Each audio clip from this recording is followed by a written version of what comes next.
Hello everyone. We have already discussed k-nearest classification and regression. Today we'll be continuing with that. There are two things that we didn't discuss. First was choice of k and secondly pros and cons. So what is choice of k? We saw that if we take k equal to 1, then training error is 0. Okay? Training error would be 0. And if we go on increasing k, then what are we exactly doing? We increase k means what are we doing in terms of flexibility or something like that. So let me try to see it via some graph. Okay, suppose I have bivariate data. My original data set is say bivariate. So these are my observations. Okay, and of course I want them to have some classes. Suppose it's a classification thing. So this is class 1. The red things are from class 1 and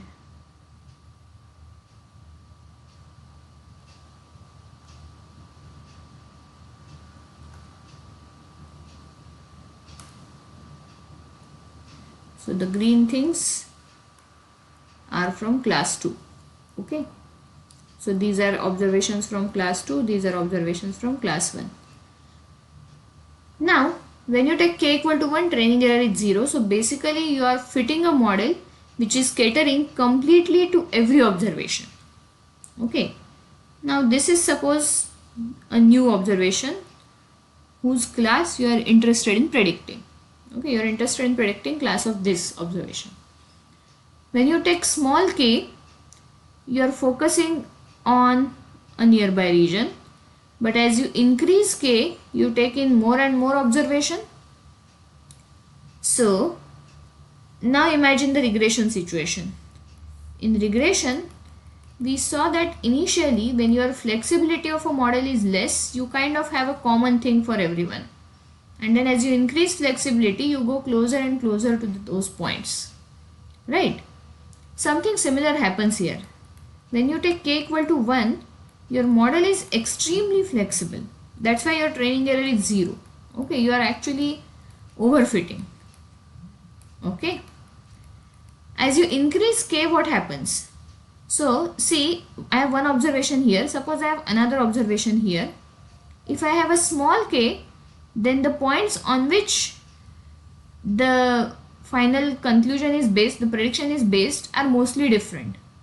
But if I take a large k, so for example, this becomes the neighborhood of interest for this, and for this becomes the neighborhood of interest, then most of the points are common for both these points. And we are going to take decision on the basis of those points. So the predictions would be more or less same for each of these observations. So if k is large. So as k increases, predictions become less specific. You kind of give a generic prediction for every observation. Are you getting what I am trying to say? It is as if predicting everything by average of y. Something like that. So the second extreme is k equal to n. No flexibility at all.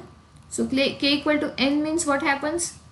For every observation, the prediction would be based on all the observations. So you will get exactly same prediction. Okay. So these are the two extremes. And of course, we are not interested in extremes. What happens to training error and test error? So if this is my k, if I start from 1 and I go on till n, training error for 1 we know is 0. So I am plotting say training error. Let me write just error and then we'll draw training and testing etc. on the same graph.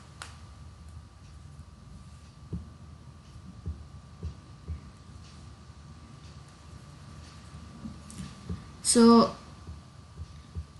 if I have k here and if I have error here, then training error we know is going to be 0 here and it will be maximum at this point. Okay, it need not be a straight line, it can probably be a curve or something like that. It will be maximum when you give only one single prediction for all the observations. Okay, Whereas test error would show you a different picture. Test error would be something like this. So initially test error would be high because it's the model is too flexible, but it will go on decreasing and maybe you will get something like this, again a U-shaped curve. So somewhere here test error can also be called as validation error. Okay, so somewhere here you will get an optimal key. Okay, so this means that you shouldn't choose extreme k. So are there any other conditions on k? So theoretically the model will give you consistent predictions. What do I mean by consistent predictions? In the sense of statistical thing. Consistent predictions means predictions which converge to actual predictions in probability. So the model will give you consistent predictions if k by n goes to 0. So what do I mean by k by n going to 0? First thing, k should be a function of n. That is important. I cannot arbitrarily say I will take 3 nearest neighbor irrespective of whatever sample size I have. That is not correct. K cannot be constant, so k has to be a function of n and k by n should go to 0. So generally you take k to be n raised to some c where c is less than 1. For example, if I take square root n, then I will have 1 by square root n as k by n, so it goes to 0. Of course square root n would be too large, so but something like this is a valid criterion. Okay.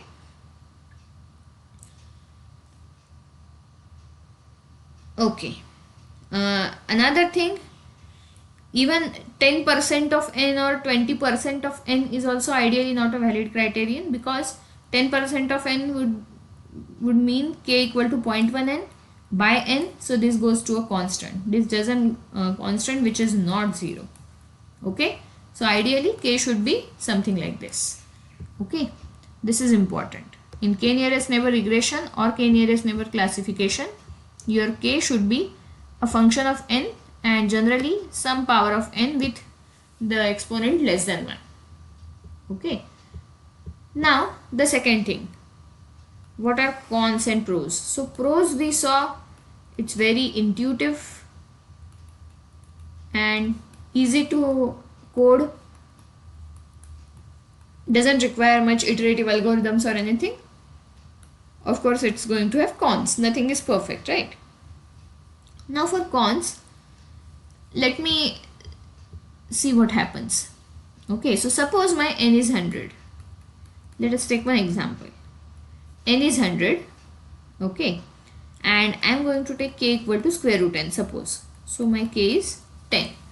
So I want 10 neighbors. Now let us consider two scenarios. One scenario is I have univariate data and I have bivariate data. N is fixed in both the cases.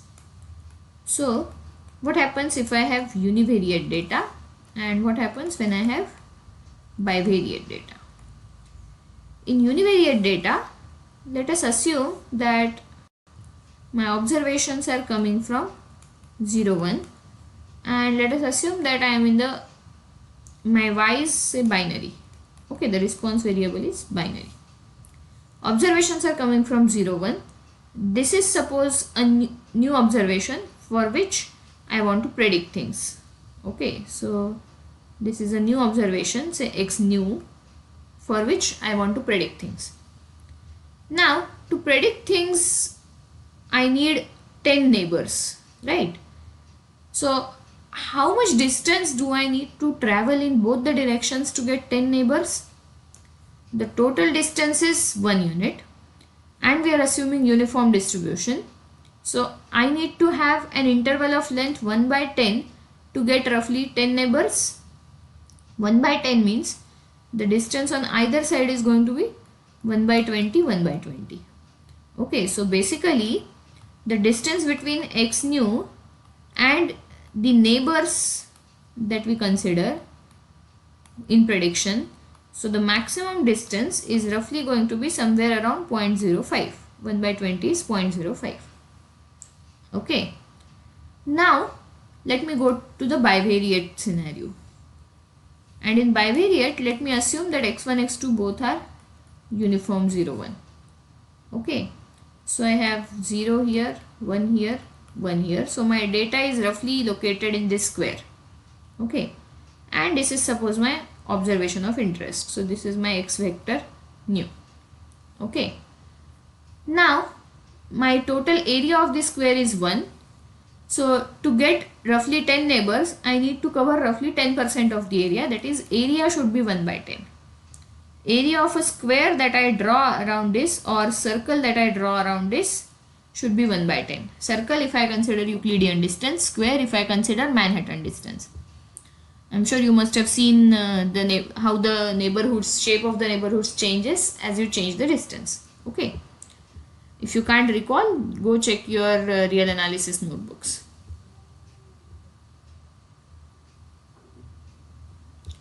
Okay. So, okay. Now, I need pi r square to be 1 by 10. So, what would be my value of r? What would be the radius? So, pi r square should be 1 by 10. So, it means that r square is going to be 1 upon 10 and pi is 3.1416, something like this. So, r square is 1 upon 31 point something. So, what is r? So, let me check. So, r is going to be 1 by square root of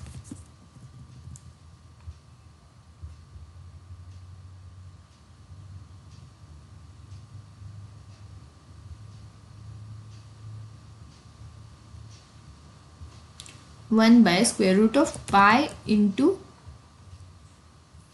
10. Okay.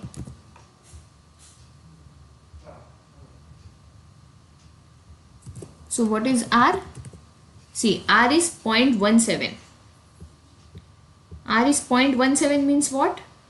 That the maximum distance that I consider here becomes 0.17.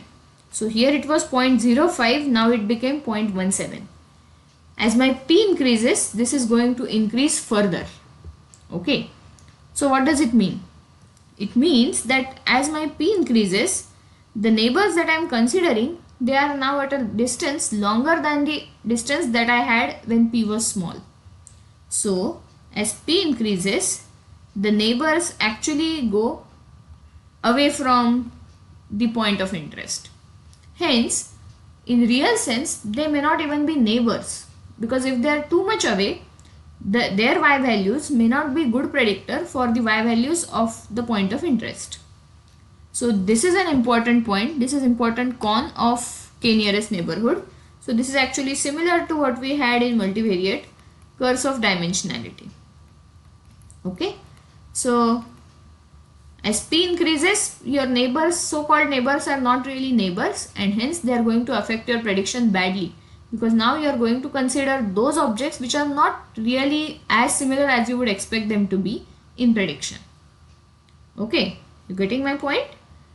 Hence, for higher dimensions, k nearest neighbor methods won't give that good results. Okay. Now I have some homeworks for you. So first let me give a small homework which can be done even manually. So if you take k equal to square root n, small n, how do the distance change with p, the maximum distance of the neighbors? So 1 and 2 I have calculated here, go with 3, 4, etc. and try with both Euclidean as well as Manhattan. I did only Euclidean for 2, but you should try with Manhattan also.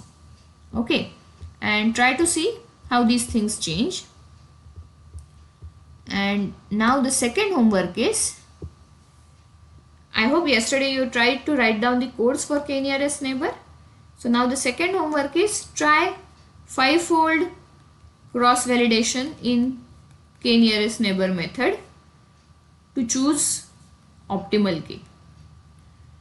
So try both these things. Writing this code is important, especially in k-nearest neighbor regression. People make many mistakes. Okay, so do go through yesterday's lecture again to see how we actually compute prediction in k-nearest neighbor regression, and try to do both these things. I'll stop here.